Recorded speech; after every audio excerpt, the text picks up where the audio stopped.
3 मई 2026। 22 लाख से ज़्यादा छात्र एक सपना लेकर परीक्षा हॉल में बैठे थे।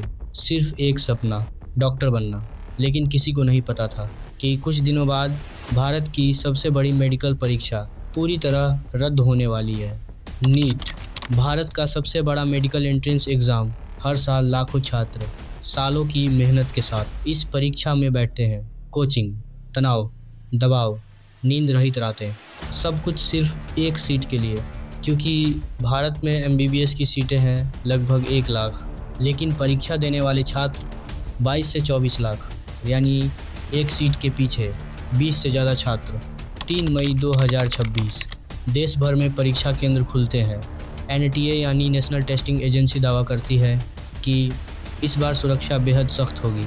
सीसीटीवी निगरानी, सील प्रश्न पत्र, सुरक्षा जांच, सब कुछ सामान्य लग रहा था। लेकिन असली कहानी परीक्षा शुरू होने से पहले ही शुरू हो चुकी थी। राजस्थान एसओजी की जांच में सामने आया कि परीक्षा से पहले एक दस्तावेज़ कई व्हाट्सएप ग्रुप्स में फैल चुका था। उसमें थे सैकड़ों सवाल।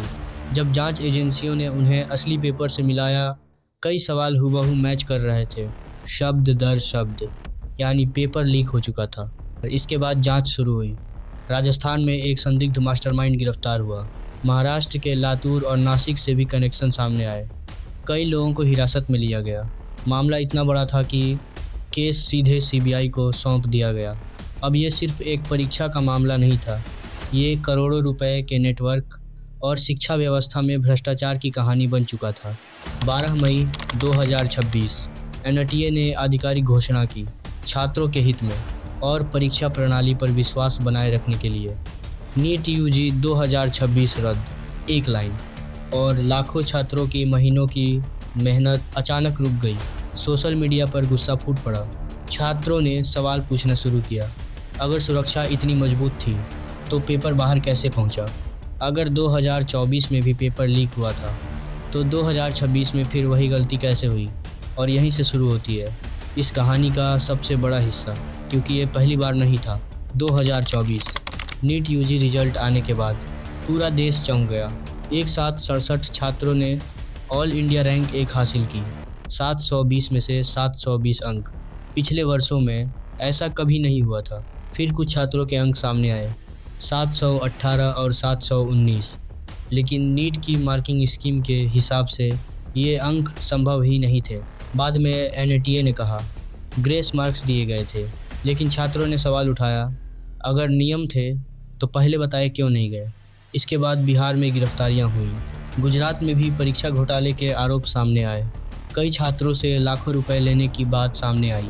और तभी पहली बार देश भर में एक सवाल उठा, क्या मेडिकल प्रवेश परीक्षा अब ईमानदारी से पास करना मुश्किल हो चुका है? इस पूरे विवाद का असर सिर्फ रिजल्ट तक सीमित नहीं रहा, इसने लाखों छात्रों की मानसिक स्थिति पर असर डाला।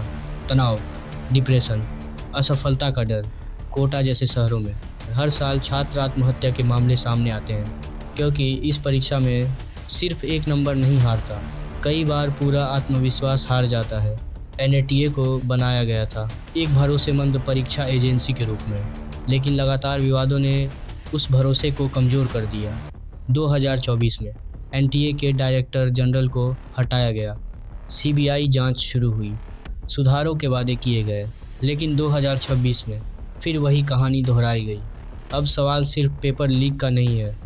असल सवाल है, क्या भारत की शिक्षा व्यवस्था इतने बड़े स्तर की प्रतियोगिता को ईमानदारी से संभाल पा रही है? 1 लाख सीटें और 24 लाख छात्र। जब दबाव इतना ज़्यादा होगा तो गलत रास्ते तलाशने वाले लोग भी सामने आएंगे। फ़िलहाल नीट यूजी 2026 रद्द हो चुका है। दोबारा परीक्षा होगी। लाखों छात्रों को फिर से तैयारी करनी होगी। फिर वही किताबें, फिर वही तनाव, फिर वही इंतज़ार। लेकिन शायद सबसे ज़रूरी सवाल अभी भी बाकी है। अगर हर साल पेपर लीक, जांच, गिरफ्तारी और रद्द परीक्षाएं होती रहें तो मेहनत करने वाले छात्र आखिर किस पर भरोसा करें? भारत को डॉक्टर चाहिए, लेकिन डॉक्टर बनने का सपना अगर भ्रष्टाचार और लीक के बीच फंस जाए तो नुकसान सिर्फ छात्रों का नहीं होता, पूरा देश हारता है। और सबसे डरावनी बात यह है, 2024 में भी यही हुआ था। 2026 में भी वही हुआ, तो क्या 2027 में फिर यही दोहराया जाएगा या इस बार सिस्टम सच में बदलेगा? ये फैसला अब सिर्फ सरकार का नहीं, पूरा देश देख रहा है।